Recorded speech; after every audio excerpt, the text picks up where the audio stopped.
Let me start by acknowledging the presence of the Chairman of the Board of Governors, Honorable John Rwangombwa, Minister of Finance of the Republic of Rwanda. Honorable Governors, AFDB Group President, Dr. Donald Kaberuka, distinguished guests, ladies and gentlemen.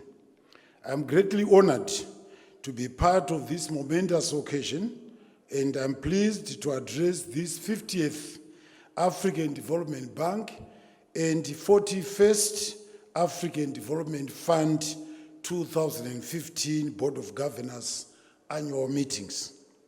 Kindly allow me to express my appreciation to the host government and the Ivorians for their warm reception and hospitality since our arrival. Mr. Chairman, the 2015 African Development Bank annual meetings theme, Africa and the New Global Landscape, is important as the continent embraces Agenda 2063 that seeks to promote inclusive and sustainable development in Africa. My discussion will focus on three areas, namely, I'll give an overview of the economic situation in Zimbabwe. Secondly, I will briefly comment on some of the initiatives that the government of Zimbabwe has developed in order to stimulate sustainable socio-economic development in Zimbabwe.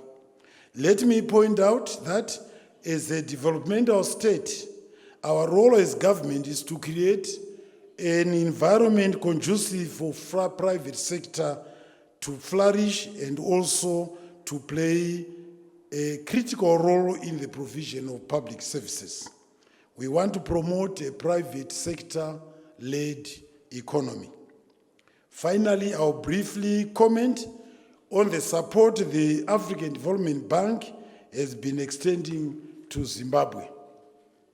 With respect to Zimbabwe's economic situation, Mr. Chairman, fellow governors, ladies and gentlemen, allow me briefly to talk about the economic situation in Zimbabwe. Let me hasten to say that I will focus on the most critical issues that I feel are worthy of sharing with fellow delegates.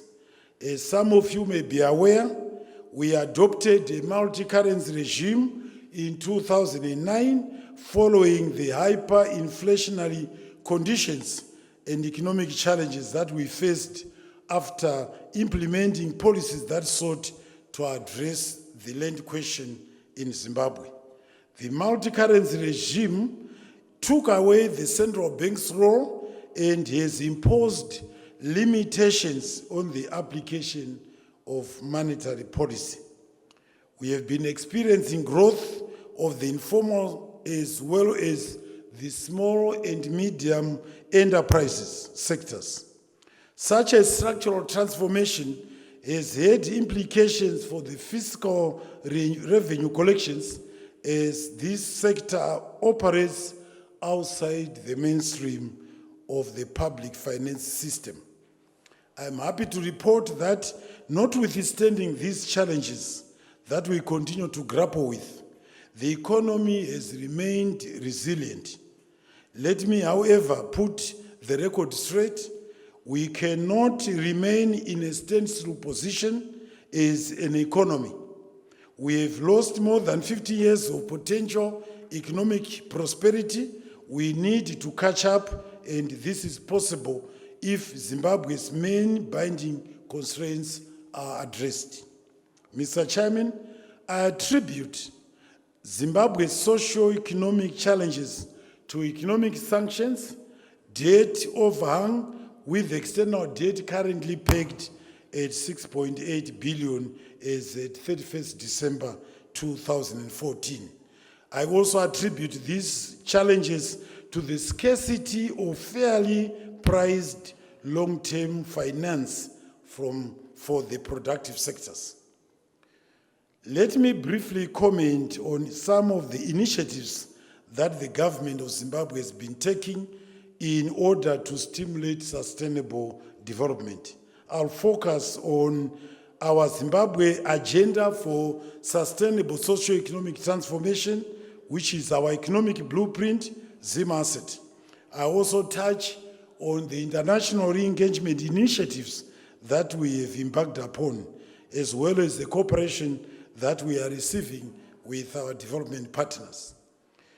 Zimbabwe's development process is guided by our economic blueprint, ZimAsset, whose main clusters and subclusters are food security and nutrition, social services and poverty alleviation, infrastructure and utilities, and value addition and beneficiation, as well as fiscal reform measures and public administration, governance, and performance management. We have made significant progress in implementing some of the policies and programs contained in ZimAsset under very challenging conditions, particularly on the back of limited access to new capital for the productive sectors, constrained industry capacity utilization, and limited fiscal space. Let me now turn to international re-engagement. The government of Zimbabwe is fully committed to the re-engagement process with the international community. We have already started the process and we are reasonably happy with the progress. I will only comment on the staff-monitored program that we are implementing with the assistance of the International Monetary Fund, IMF. Government successfully implemented the 2013 and 2014 staff-monitored program, meeting all quantitative targets and structural benchmarks in the third and final reviews of June 2014. After this review, government and the IMF agreed on a 15-month successor staff-monitored program whose implementation began in October last year and is ending in December this year. The first review of the successor staff-monitored program, based on the 31st December 2014 targets, was done during the final quarter of this year. And I'm happy to report that we met all the quantitative targets and structural benchmarks under very difficult economic and financial conditions. Furthermore, the government of Zimbabwe is closely working with the IMF, World Bank, and African Development Bank in order to reintegrate Zimbabwe back into the global economy. We have since established a quadripartite committee comprising the parties that I've mentioned and I've already alluded to, under the chairmanship of Zimbabwe's Central Bank Governor, Dr. Mangudla. The committee has already started exploring strategic options for addressing the external debt issue and clearance of arrears, and as well as improving the external balance position. And it is expected to present its report to major creditors during the IMF World Bank annual meetings in Lima, Peru in October this year. With respect to cooperation with the African Development Bank, Mr. Chairman, let me also take this opportunity to express my appreciation to the African Development Bank for administering the Zimbabwe Multi-Trust Fund, ZIM Fund, that a number of cooperating partners, notably Australia, Denmark, Germany, Norway, Sweden, Switzerland, and the United Kingdom, established in May 2010 following the cholera outbreak in 2008 in Zimbabwe.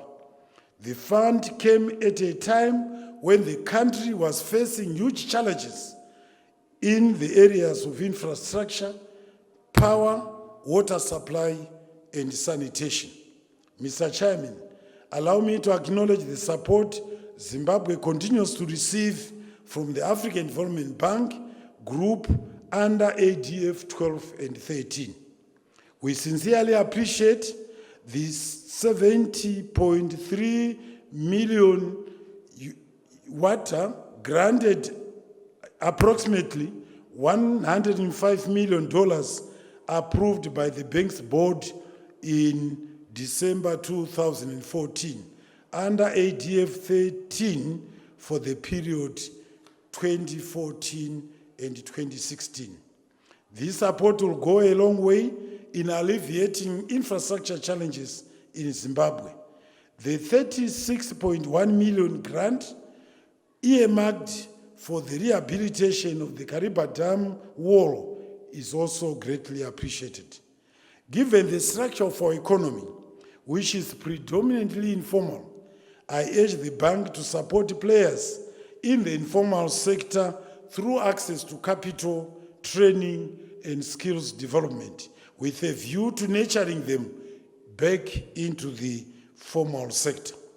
Would also want to commend the African Development Bank executive directors who visited Zimbabwe in February this year, who also took advantage of their visit to witness the launch and commissioning of one of the Zim Fund's projects. Let me also applaud the most recent joint visit by the World Bank and African Development Executive Directors and their advisors during the period 19 to 22 May 2015. The IMF was represented by the local office as the executive director could not travel due to prior commitments. We cherish these visits because they give our representatives an opportunity to gain a better appreciation of Zimbabwe's economic situation. In conclusion, let me conclude by acknowledging the role of the bank in promoting the region's development agenda. I'm aware of the region's expectations of the bank as we roll out Agenda 2063. Mr. Chairman, I would want to reiterate that the government of Zimbabwe is fully committed to the successful implementation of the successor staff monitored program. We are also fully committed to international re-engagement and resolving our external debt obligations. We need our creditor support during this difficult time. Finally, I would want to wish all the candidates running for the African Development Bank presidency post well. We are all behind them. May the best candidate win in order to lead this great bank. We are looking for a leader who will drive the developmental agenda for our great continent. I thank you for your kind attention.